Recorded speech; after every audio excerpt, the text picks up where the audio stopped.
So these are just like a couple of field shoulder dislocation reduction techniques that Robert showed me in the field that we're going to share with you all today. And if we need to, we can always play the video twice. So this is Davos.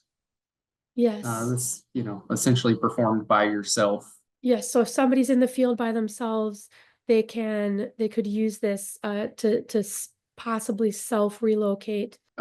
So, you're essentially, interlocking your fingers, and you kind of bring your knee up, and you're applying leverage while you're leaning back and basically pushing really hard, forward, kind of across your tibia there. And with the idea that hopefully that reduces an anterior dislocation. There's also some, examples out there where you actually like, put some tape around the wrist. But I think ideally this is probably the best option if you're by yourself and you don't have any assistance. And I've heard that this is a technique that's actually taught to like Navy SEALs for like faster boat exits, in case this ever happens. Yeah, I think so. Yeah. That one's reasonable enough, easy to do. And about like how long would they have to stay in this position, do you think? Well, I think it probably depends upon how well you can tolerate the pain, I mean, theoretically, you're going to get some muscle relaxation the longer you stay in that position. But, if you're a strong person, you have a high pain tolerance, you may be able, to theoretically reduce that in just a few seconds if you're aggressive. But, the relaxation component has some advantages in reducing muscle tears and, ligament tear. Nice. And this is when we think we have an anterior dislocation. Mhm. All right. And now let's explain to me what we're doing here.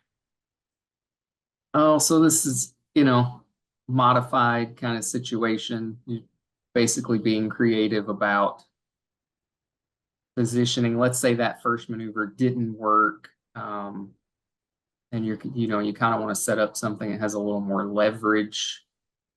And obviously you're not going to be trying to move, whichever shoulder is injured at this point.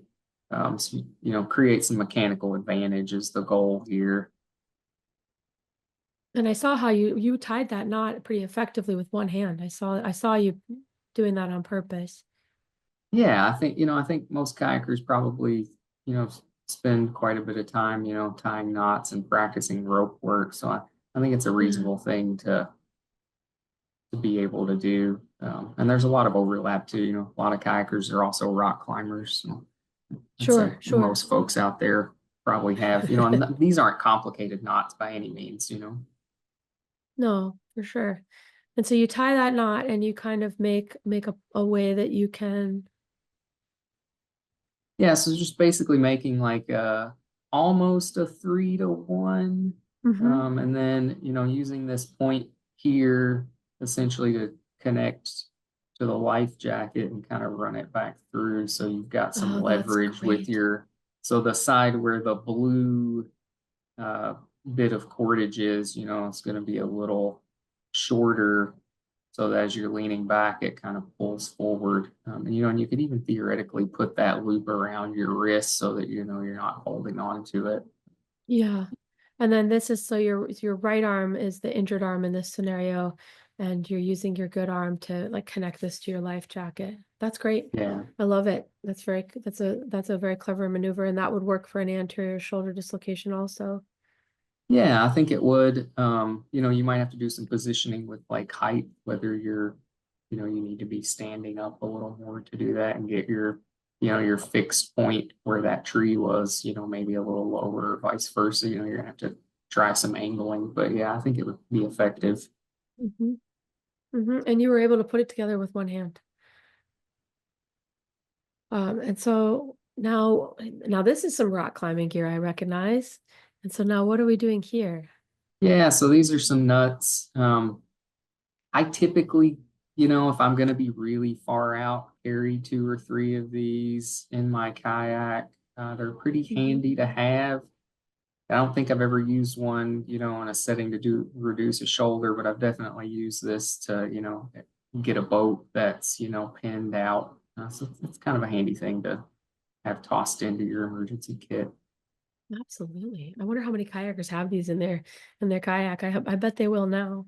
I actually got this idea from one of my buddies that's a real avid rock climber. Uh-huh. There's a few I people mean, out if there you do think, and that. if you're trying to like pull up to shore and it's a really rocky shore and you just want to like stop for a second and be anchored, like you could actually do this, anchor your boat, and then do the Davos technique, the first one we showed people. Yeah, sure enough. I love it. I love it. Um, and then this is another technique that we actually sometimes use in the ER. Yeah, super effective. Just letting gravity do the work. So this And so is basically, yeah. Stimson's. Stinson's maneuver, you said? Yeah. So, I think, I mean, you could do this with a bag like this, put some rocks in it. I mean, you could probably even fill it up with water. That might be heavy enough, depending upon how muscular the individual is. Um,